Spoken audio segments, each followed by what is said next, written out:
कैलासजी पाटील. 2025च्या विधेयक क्रमांक 77 बोलण्यासाठी मी उभा आहे. अध्यक्ष महोदय, मी सर्वप्रथम सरकारचं स्वागत करतो. खूप चांगलं विधेयक हे सभागृहात आणलेलं आहे. अध्यक्ष महोदय, मगाशी मंत्री महोदय म्हणले की कमर्शियल क्वांटिटी ज्यावेळेस असेल त्यावेळेस आपण त्याला मकोका लावणार. पण अध्यक्ष महोदय, मला सांगायचं की हे जे गुन्हेगार असतात हे त्यांची कमर्शियल क्वांटिटी पूर्णच होऊ देत नाहीत. NDPS ॲक्टनुसार 3 त्यांनी सेक्शन केलेले आहेत, 21A, 21B, 21C. 21A कधी लागतं? ज्यावेळेस 2 ग्रॅम किंवा 2 ग्रॅमपेक्षा कमी क्वांटिटी असते तेव्हा स्मॉल क्वांटिटी त्याला समजलं जातं. आणि 2 ग्रॅम ते 50 ग्रॅमपर्यंत इंटरमिडिएट क्वांटिटी त्याला 21B लागतं. आणि 21C लागतं 50 ग्रॅमपेक्षा अधिक क्वांटिटी असल्यावर. त्यामुळे हे जे गुन्हेगार आहेत हे ह्यांना माहीत आहेत कायदे. त्यामुळं स्वतःला कमर्शियल क्वांटिटीमध्ये येऊ न देण्यासाठी ती त्यांची क्वांटिटी 50 ग्रॅमच्या आतच ठेवतात. अध्यक्ष महोदय, तुम्ही सांगितलं मगाशी मंत्री महोदयाने की 11,000 गुन्हे कमर्शियल क्वांटिटीचे आहेत आणि 63,000 गुन्हे हे स्मॉल क्वांटिटीचे आहेत. परंतु तुम्ही यातला मध्ये इंटरमिडिएट क्वांटिटी जी आहे जी 2 ग्रॅमपासून 50 ग्रॅमपर्यंत जी पकडली जाते आणि वारंवार तेच लोक गुन्हेगार करतात, ह्यांना सुद्धा ह्या कायद्याअंतर्गत घेतलं पाहिजे. मला सांगायचंय, तुळजापूर आपली महाराष्ट्राची कुलस्वामिनी आई तुळजाभवानी हे शहर ड्रग्सच्या विळख्यात गेल्या अनेक वर्षापासून होतं.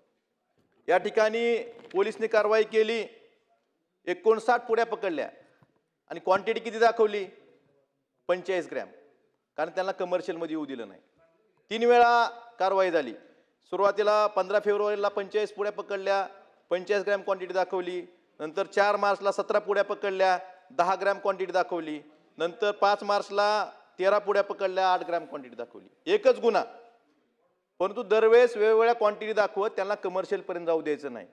मग हे कुठेतरी कायद्यात पळवाट. आपण कायदे करतोय चांगले खूप, परंतु कायद्यात पळवाट काढणारे सुद्धा हे गुन्हेगार आपल्या पुढचे आहेत. आपण कायदे करतोय, पोलिसांना हाताशी धरून असंच. मला सांगा, आजपर्यंत तपास झाले 1 पुडी 1 ग्रॅम तर असेल ना, मग 59 पुड्याचं वजन 45 ग्रॅम कसं होऊ शकतं? आजपर्यंत इन्व्हेस्टिगेशन आपण जे केलेलं आहे पोलिसांनी, आपल्याकडे जास्त माहिती असेल की एक सरासरी पुडी एक पुडी 1 ग्रॅम तरी असायलाच पाहिजे. त्यामुळं माझी विनंती आहे की ह्याला स्मॉल क्वांटिटी न पकडता इंटरमिडिएट क्वांटिटी 2 ग्रॅमपासून 50 ग्रॅमपर्यंत जे क्वांटिटी वारंवार जे पकडले जातात त्यात गुन्हेगार, एकाच गुन्हेगारांना समजा 2दा 3दा. आता तुळजापूरच्या बाबतीत सांगतो, संगीता गोळे आणि वैभव गोळे यांच्यावर आधीही गुन्हे दाखल आहेत मुंबईमध्ये. हे मुंबईचे आहेत. ह्या म्हणजे तुळजापूर प्रकरणात मुंबई, सोलापूर आणि तुळजापूर हे 3 जिल्ह्याचं नेक्सस ओपन झालं. त्यांनी 4 महिन्यापूर्वी एका माणसाचं नाव सांगितलं, त्यांच्या चार्जशीटमध्ये सुद्धा आहे, त्यांच्या जबाबात आहे, अतुल अग्रवाल. मग हे नेक्सस क्रॅक जर करायचा असेल तर तो माणूस, त्यांनी जो मोबाईल नंबर दिला होता, मी एक दिवशी लावून बघितला नंबर, तो नंबर लागला, तो फोन चालू होता, तो माणूस अवैध पण फिरतोय. मग आजपर्यंत आपला नेक्सस क्रॅक करायचं होतं, त्या माणसापर्यंत पोलीस आपले का गेले नाहीत, ह्याचं उत्तर गेलं पाहिजे. अध्यक्ष महोदय, तसंच परांड्याला सुद्धा ड्रग्ज पकडलं गेलं. काय झालं? ड्रग्जचं सॅम्पल त्यांनी आपल्या फॉरेन्सिक लॅबला पाठवलं. कोणाच्या हस्ते पाठवलं? सुधीर भाऊ होमगार्डच्या हातून पाठवलं. रिपोर्ट काय आले? तर कॅल्शियम क्लोराईड आहे म्हणून, ड्रग्जच नाही म्हणले. त्याने ज्यावेळेस पकडलं त्यावेळेस ड्रग्ज म्हणून पकडलं आणि रिपोर्ट येताना कॅल्शियम क्लोराईडचे येतात. हे रिपोर्ट कोणी बदलले? होमगार्डच्या हातून तुम्ही सॅम्पल पाठवता.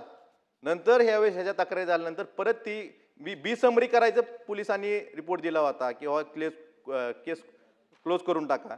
नंतर तक्रार झाल्यानंतर ही केस परत ओपन करायचं ठरलं. पण जर आपण कितीही कायदे, मगाशी साटम साहेब म्हणल्यासारखं, आपण कितीही कायदे चांगले बनवले तर खाली इम्प्लिमेंट करणारी एजन्सी जर चांगली असेल तर ह्या कायदे बनवला अर्थ आहे. त्यामुळे माझी विनंती आहे की ह्यात वारंवार जे लोक म्हणजे स्मॉल क्वांटिटीच्या बाबतीत आपण जे म्हणताय फक्त कमर्शियल क्वांटिटीज घेऊ नका. एका गुन्हेगाराचं जर नाव 2-3 वेळा जर आलं तर त्याला सुद्धा हा मकोका लागला पाहिजे, तर त्याला आळा बसू शकेल. त्यामुळे मला एवढंच म्हणायचं आहे की ह्यामध्ये कमर्शियल क्वांटिटी एवढाच उद्देश न ठेवता तुम्ही इंटरमिडिएट क्वांटिटी म्हणजे 2 ग्रॅमपासून 50 ग्रॅमपर्यंत सुद्धा असले आणि जर एखाद्या गुन्हेगाराचं 2-3 वेळा त्याचं यात गुन्ह्यात कुठल्या तरी त्याचा निष्पन्न झाला तर त्याचा सुद्धा समावेश या मकोकामध्ये करावा. आणि दुसरं, अभिमन्यू पवार साहेबांनी सांगितल्याप्रमाणे आमच्या भागात अवैध दारू त्या दिवशी तिथंच त्याला सोडलं जातं पोलिटिशियनला. त्यामुळं अवैध दारूचा सुद्धा हातभट्टी असेल किंवा अवैध दारू, ते ठराविक गुन्हेगार आहेत, तेच लोक गुन्हेगार करतात, त्यांना त्याच दिवशी सोडलं जातं. त्यामुळं यांचा सुद्धा अवैध दारूचा, अवैध गुटखा याचा सुद्धा समावेश यामध्ये करावा, एवढीच विनंती करायची मला. धन्यवाद.